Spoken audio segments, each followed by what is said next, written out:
नमस्कार दोस्तों, इस वीडियो के माध्यम से आज हम आपको काला पानी की सजा के बारे में पूरे विस्तार से बताएंगे, जिसका नाम सुनकर अपराधियों के पैर थर थर कांपते थे और सभी अपराधी यही सोचते थे कि चाहे मौत मिल जाए लेकिन काला पानी की सजा नहीं मिलनी चाहिए। तो दोस्तों चलिए जानते हैं कि क्या थी काला पानी की सजा, जिसका नाम सुनकर ही सब घबरा जाते थे और काला पानी की सजा में क्या क्या होता था।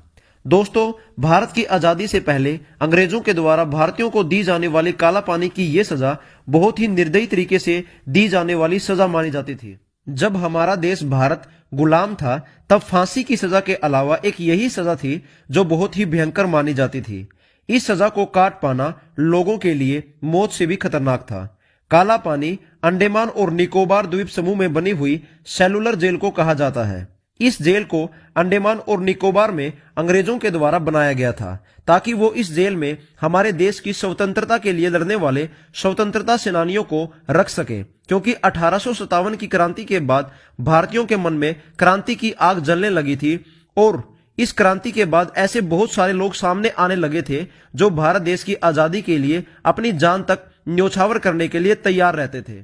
ऐसे में अंग्रेजों ने तंग आकर ऐसे क्रांतिकारियों की जान लेनी शुरू कर दी, लेकिन एक के बाद एक क्रांतिकारी सामने आ रहे थे और अंग्रेजों ने इन क्रांतिकारियों से छुटकारा पाने के लिए इनको जेलों में बंद करना शुरू कर दिया।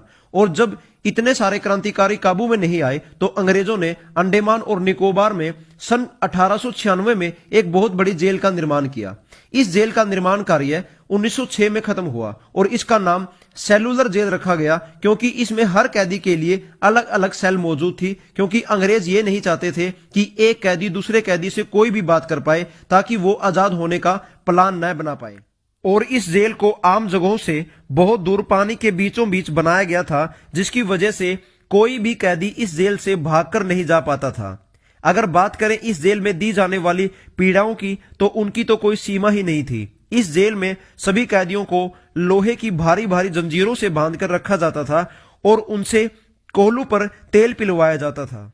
अगर कैदी इस जेल में भूख हड़ताल भी करते थे तो उनके मुंह में जबरदस्ती खाना ठूस दिया जाता था और बाद में बुरी तरह से पीटा भी जाता था। अगर इस जेल में कोई कैदी बीमार हो जाता था तो वो बीमारी से ही मर जाता था, क्योंकि कभी भी उसके इलाज के लिए उसको दवाई नहीं दी जाती थी। और इस जेल में कितने कैदियों को बुरी तरह से पीटने के बाद कितने कैदियों को फांसी की सजा दी गई, उसका तो कोई रिकॉर्ड ही दर्ज नहीं है।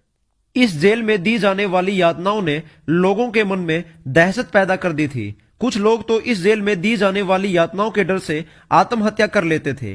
वीर सावरकर, बटुकेश्वर दत्त, महावीर सिंह, गणेश सावरकर, बाबा राव जोशी, परमानंद, योगेंद्र शुक्ला और दीवान सिंह जैसे क्रांतिकारियों ने भारत की आजादी के लिए इस जेल में कड़ी कड़ी यातनाएं झेली हैं। तो दोस्तों, क्या आपको पहले पता था कि काला पानी की सजा क्या थी और काला पानी की सजा में क्या होता था? अगर नहीं पता था तो कमेंट करके जरूर बताएं कि आपको इस वीडियो में दी गई जानकारी कैसी लगी, और वीडियो पसंद आई हो तो इस वीडियो को लाइक करें। धन्यवाद।